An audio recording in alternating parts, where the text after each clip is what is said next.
আসসালামু আলাইকুম। আমি নভেম্বরের ৬ তারিখে কাতারে আইছি। আজকে হলো ডিসেম্বরের ১৬ তারিখ। তো বাংলাদেশ আজকে ১৬ ডিসেম্বর। আর আমি কাতারে ২ দিন পরেই হলো ১৮ তারিখ। ডিসেম্বরের ১৮ তারিখ হলো কাতারের বিজয় দিবস। আমি এর আগে একটা ভিডিওতে আমি বলছি যে আমি এখন পর্যন্ত আইডি পাইনি।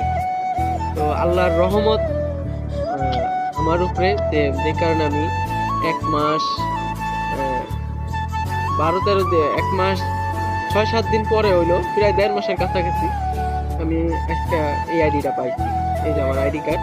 হুম আমার আইডি কার্ড আমি পাইছি, আকামা যেটা বলে। তো আপনারা সবাই দোয়া করবেন যাতে আমার সুন্দরভাবে আমি জীবনযাপন করতে পারি কাতার শহরে যে কদিন থাকি। এটার লেগে আমরা সবাই দোয়া করবেন।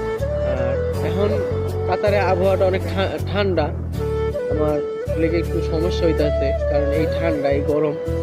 সবাই দোয়া করবেন যাতে আমি ভালো থাকি, সুস্থ থাকি। আর আমি অনেকদিন পরে ভিডিও আপলোড করতেছি, কারণ কিছুদিন আগে আমি অনেক অসুস্থ ছিলাম, জ্বর ঠান্ডা।